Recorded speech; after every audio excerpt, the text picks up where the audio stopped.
Hey, what's going on? I want to talk to you today about what I'm doing for my asset protection plan on this week's Wealth Walk.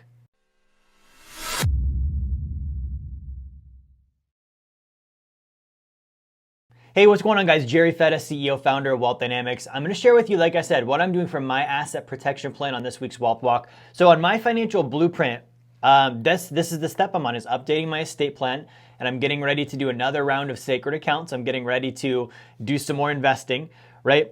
But I want to dive into really quick some key terms and definitions, right? What is the Blueprint to Financial Freedom? This is actually a program that I came up with as I studied the top 1% of wealth for over a decade, right? So I looked at over the last 100, 200 years, who were the wealthiest people in history in the United States. That's where I live. So the United States, I looked at, the Rockefellers, I looked at the Carnegies, the Vanderbilts, the Morgans, these kind of guys, right? And then I started studying some of the wealthiest corporations out there, namely banks. Now, as I studied them, I started to realize some commonalities, some things that all of them were doing, and some sequences that I noticed, some patterns that I noticed, and I started to copy these things myself with my own finances. Okay, now this was something I started researching in my mid-20s, and the result of doing that is that I've been able to achieve financial independence by the age of 31 years old, right? Where I have passive income that exceeds my generosity, my expenses, my taxes, and my savings, and I don't have the obligation to trade time for money any longer. Now, you're probably thinking, okay, good, so what does that mean for me, right? And I'm not going to dive into the whole blueprint today. I want to talk about estate planning and asset protection, okay? Now, to supplement this, I do want to show you the blueprint, and I want to show you where this is at, because I think that makes it really pertinent, right? To where we can look at, okay, this is the sequence that I'm in right now. Here's what Jerry's doing. Because this Wealth Walk thing that I do every week, this is about me showing you that I'm walking the walk, right? I'm not some internet influencer sharing all the flashy stuff out there. I'm actually sharing with you, okay, good, these are the things that I'm teaching, and they're also the things that I'm doing. Because we can all think of examples of people that don't walk the walk, right? We can tell they're not actually doing the things that they teach, right? And then also it's like, okay, if I'm walking the walk, what are the results that I have? Because those results would be pretty good proof that what I'm doing is either successful or unsuccessful. So for me to be financially independent by the age of 31 years old by following this shows that there's some success to that, wouldn't you say? Good, so if you're watching, I want you to ask yourself a couple of questions, right? Like the video, if you have ever worried about protecting your assets, right? You've built wealth, you've got maybe, some investments, some different places you're saving, a home, cars, etc. And you're worried about things like lawsuits, you're worried about things like creditors, you're worried about things like probate, like when you die, not having your assets go through the court system and become public information and get taxed and feed to death before your heirs get them. And you're worried about really keeping and controlling what you've built already. Okay, if that's you, I want you to like the video right now. Okay, so now as you're going about that, have you ever heard the phrase, own nothing, yet control everything? Okay, comment below if you've heard that before. Own nothing, control everything. Okay, good. So that's what the wealthy do. Look what just arrived. I just got my copy of the Blueprint to Financial Freedom. Hey, enjoy the rest of the content. I don't want to interrupt you too long, but if you go to jerryfetta.com/B2F promo or click the link in the description, you can get your copy now. Okay, they obviously build wealth. They have concerns themselves about, okay, I've built these assets up. How do I protect them? Because here's something that's kind of a truth. The more wealth you build, the bigger of a target you become. The more wealth you build, the bigger of a target you become, right? So things like lawsuits become real. Things like identity theft become real.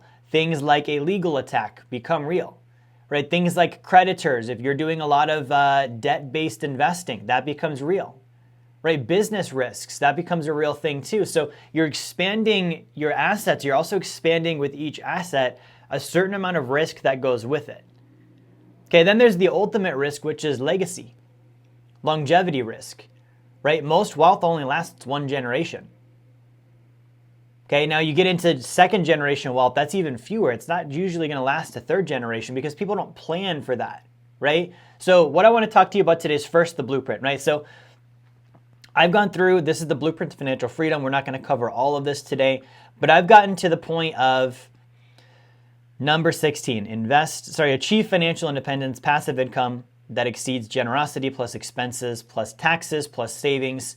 So when I get there, I go all the way back to step number 3, and I repeat steps number 3 through 15 until I get to a $5 million net worth. Now, at this point, I also can invest in vetted, accredited only opportunities. So I do some of those as well, right? So step number 3, though, do a wealth potential analysis and review your passive income number. That's what this is. PI gets consultation. Passive income greater than giving, generosity, expenses, taxes, and savings. I've reviewed those numbers.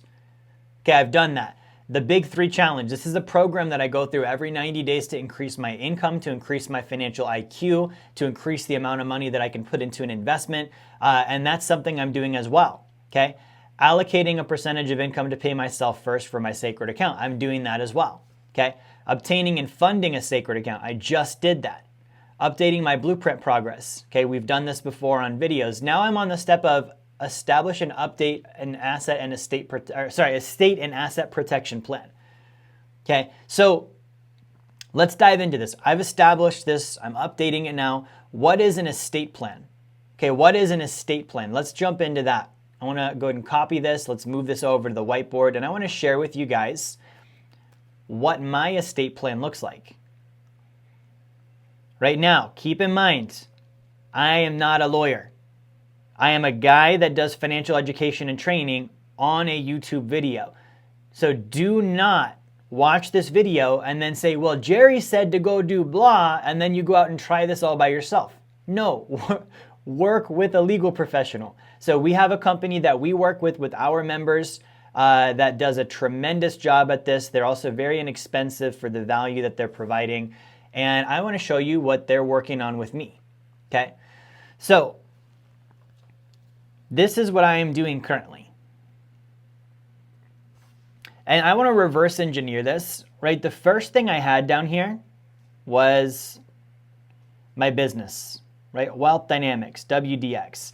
That's always been the first thing, okay? Now, the problem with my business is it's a business that my personal brand is attached to. It's no secret to anybody who owns Wealth Dynamics. It's no secret who the face of the brand is. So it's a little bit different than me owning a company where I'm anonymous. When I'm anonymous, I don't have a degree of risk there, right? Nobody knows who owns the company. So in this case, everybody knows I own Wealth Dynamics. So the first thing I'm doing here, this is obviously an LLC, right? I've got a anonymous holding corporation here. Anonymous holding corporation. So an anonymous holding corporation, and let me just flip my arrows here. I have an anonymous holding corporation that owns Wealth Dynamics. Right, now obviously I'm the face of the brand, all of that stuff, right? So it's not like I'm getting like some sort of protection on that aspect of things here, right? But what I am getting is I'm getting an LLC, which does create a corporate veil. This is a holding corporation. A holding corporation means that it retains ownership. It doesn't retain money. Okay, a holding corporation, you don't want to have a bunch of money in there. So the other thing I have is a management. Let me move this down a little further because I want to leave some room here. I have a management company here, and this collects the income from Wealth Dynamics LLC, right? My company, Wealth Dynamics, the income flows up to the management company. The holding company owns it, right? So it's two different things going on here. Okay, now, above the holding company, I have what's called a Domestic Asset Protection Trust, DAPT. So Domestic Asset Protection Trust means that within a certain period of time after setting it up, no lawsuit or creditor or judgment or any of that can penetrate. It doesn't matter whether I'm in the right or in the wrong. It's just like, cool, that's handled, right? The Domestic Asset Protection Trust, it just gives me ultimate protection over what I've built here, okay? Now, above that Domestic Asset Protection Trust, I've also got my Revocable Living Trust, right? Revocable Living Trust, right? The Revocable Living Trust is going to be the umbrella over all of this, right? Now, the other thing is underneath this holding corporation, I also have my real estate investing, right? I have my donor advised, my charitable stuff I've got going on here as well, right? And this is an LLC, this is a trust, right? Any asset that I buy, my car, if I buy a house, if I buy real estate, if I buy gold, if I do anything, it's always going to be held by an anonymous LLC, right? So this is anonymous, right? This one, not really, because everyone knows what it is, right? But I've got all these anonymous LLCs. Now, the anonymous LLCs are owned by an anonymous holding company. The anonymous holding company is owned by a domestic asset protection trust, which is managed by a revocable living trust. I've got a management company here that manages the cash, flows all of it out in that way. It gets distributed correctly and it doesn't stay in these entities. Okay, now here's the deal. When I'm looking at this from an asset protection standpoint, this is mostly a legal asset protection plan. So let's say I have real estate. Someone says, I want to sue whoever owns this real estate, right? They don't know who owns the real estate. It's an anonymous LLC. So they actually have to sue and win to find out who owns it, right? Now, from there, they're going to find out that this anonymous LLC is owned by another anonymous LLC. So they're going to need to go through the same proceedings once again to sue and find out who owns this one, right? So they would have to go through that. They get through this when they find out that this anonymous LLC is owned by a domestic asset protection trust, which is kind of like just a really big middle finger, right? It's like a moat around your castle. It's like, cool, you got through the wall, there's crocodiles in there, good luck, right? Now, the domestic asset protection trust has my revocable living trust over it. It's layers of protection, okay? Now, that's on the asset protection side. Now, this is my plan. It's not your plan. You would go through the process with our attorneys, which is only for our members, and you would say, hey, I want to set this up. Can you do a consultation? Can you build me a blueprint? And let's put all this together, right? Okay, so that's done on the asset protection side from a legal standpoint. The other part is insurance, right? So insurance, I need auto insurance.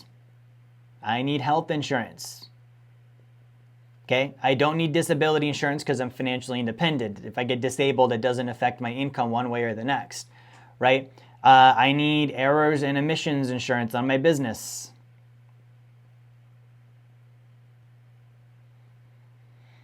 I need legal insurance. I need identity theft protection insurance, right? You may even need liability insurance depending on what you have, right? I don't own a home, so I also then have renter's insurance because I rent. Okay? I also have IRS audit insurance.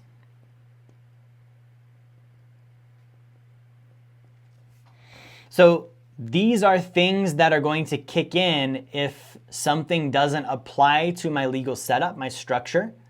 Right? So for example, identity theft, right? Like just because I have an LLC and I have trusts and I have corporations and this and that doesn't mean someone can't steal my identity, right? It doesn't mean that isn't going to penetrate through. It's not an attack that way. It's more covert. So someone can get my medical information, my social security number, my credit cards, my birth certificate, my whatever, and they don't need to go through any of my legal structure to get that stuff. They just need to hack an account. Right? And then they can sell the information on the black market and it can get traded in hands and people can buy it and sell it and use it and whatever. So this insurance would protect me because my asset protection plan doesn't do that, right? Or renter's insurance, right? I don't own the place I rent. That's the purpose of me renting. I don't want to own it. But if something happens, that's my renter's insurance. It kicks in. Nothing in my asset protection plan is going to save me there. So here's the thing on the insurance, and I've been here. I know some of you are thinking like, okay, insurance is just a bunch of costs and you may never use it and I think it's a scam and it's this and that. I've thought that before, and I thought that the most when I had nothing to show to my name. Okay, when I had no money, when I had no assets, when I had no wealth, that's when I was like, oh, insurance doesn't matter, right? I remember talking to a guy a couple years ago, even about the estate planning. And I was like, you need to have a will and a trust and all this stuff. Otherwise, the assets that you develop are going to go through probate and before they go to your beneficiaries, if they even do, then you're typically going to see an 18-month wait on average, and about 15% of the value is going to go to fees and taxes. So if you build up 10 million bucks, that's 1.5 million towards fees and taxes in an 18-month wait before your husband, your wife, your kids, your grandkids, your church, your charity sees any of it. Having an asset protection plan, having an estate plan, your trust, your will, all of these things in place handles that, right? This guy, he was broke at the time. So he was like, why would I need that? I don't have anything. And I told him it's because you're planting your flag, right? You're planting your flag. You're saying, I'm gonna, therefore I'm gonna set the structure up now, right? I'm gonna make sure I'm organized now, okay? So this is gonna be your estate plan, which is the trust, the revocable living trust, and the will. We didn't talk too much about that, but that helps you avoid this thing called probate, which is where the court takes an inventory of all of your assets. That's the part that takes 18 months. They publicly disclose everything you owned.